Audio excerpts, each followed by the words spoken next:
मौजूदा वक्त में देश में लगभग 60,000 स्टार्टअप्स हैं। इनमें से 44 यूनिकॉर्न हैं। यूनिकॉर्न का मतलब ये होता है कि उस स्टार्टअप का वैल्यूएशन 7,000 करोड़ रुपए से ज़्यादा है। साथ ही भारत दुनिया का तीसरा सबसे बड़ा स्टार्टअप इकोसिस्टम है।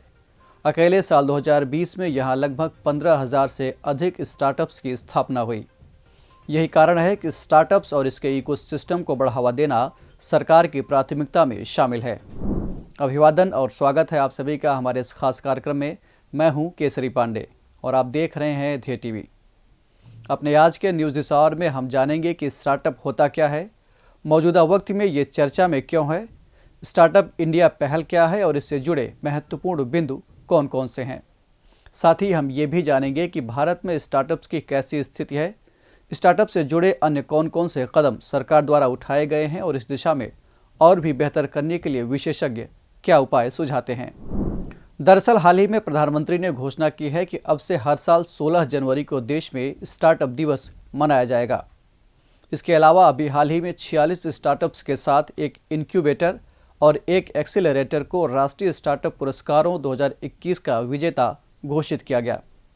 इसमें विजेता स्टार्टअप संस्थापकों को 5 लाख रुपए का नकद पुरस्कार और संबंधित सरकारी प्राधिकरणों और कॉरपोरेट्स के सामने अपने सॉल्यूशन को पेश करने का मौका मिलेगा। इनक्यूबेटर और एक्सीलरेटर को जीत की राशि के रूप में 15 लाख रुपए मिलेंगे। पेश है स्टार्टअप्स के बारे में एक रिपोर्ट। स्टार्टअप नई आइडिया वाली एक ऐसी कंपनी होती है जिसने हाल ही में अपना कामकाज शुरू किया हो। नए कारोबारी एक नए आइडिया पर मिलकर काम करते हैं। इस तरह की कंपनी के जरिए ग्राहकों को एक नए तरह के प्रोडक्ट या नए तरह की सर्विस दी जाती है। स्टार्टअप सफल होने के बाद ये एक बड़ी कंपनी के तौर पर अपनी पहचान बना लेते हैं। भारत सरकार ने स्टार्टअप्स की कुछ परिभाषा तय की हुई है, जैसे कि ऐसे कंपनी का मुख्यालय भारत में स्थित होना चाहिए, उसकी वार्षिक आय 100 करोड़ रुपए से ज़्यादा नहीं होना चाहिए, इसकी शुरुआत हुए 10 वर्ष से अधिक न हुआ हो और उसके पास कुछ नया आइडिया होना चाहिए। मौजूदा वक्त में 5 सेक्टर में स्टार्टअप ग्रोथ सबसे ज़्यादा देखी जा रही है, जिसमें क्लाउड कंप्यूटिंग और बिग डेटा, शिक्षा, मोबाइल, सोशल मीडिया और ई कॉमर्स शामिल हैं। देश में नवाचार और स्टार्टअप इकोसिस्टम को बढ़ावा देने के लिए भारत सरकार ने साल 2016 में एक स्टार्टअप इंडिया पहल लॉन्च किया था। इसमें 3-4 मुख्य बातों पर फोकस किया गया था, जैसे कि सरलीकरण और हैंड होल्डिंग, वित्त पोषण सहायता एवं प्रोत्साहन, उद्योग अकादमी भागीदारी और इंक्यूबेशन आदि। कार्यक्रम को उद्योग और आंतरिक व्यापार संवर्धन विभाग यानी DPIIT वाणिज्य और उद्योग मंत्रालय द्वारा डिजाइन किया गया था।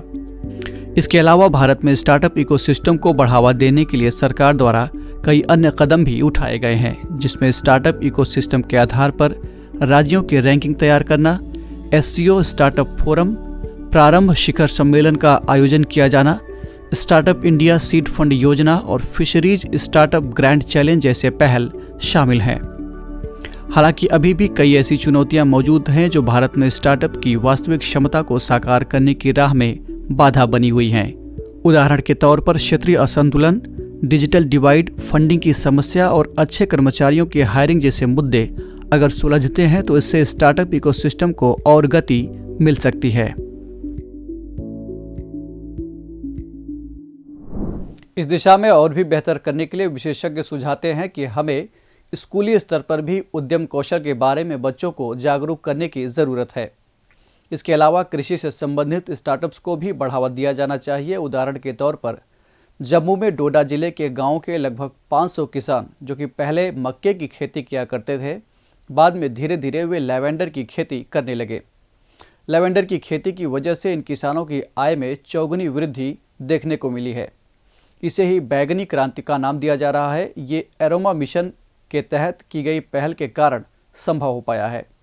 बता दें कि मेंथा, खस, पामारोजा, जिरेनियम जैसी कई सगंध फसलें उन इलाकों में भी पैदा हो सकती हैं जहां पानी कम बरसता है और वहां भी जहां कई बार बाढ़ आ जाती है।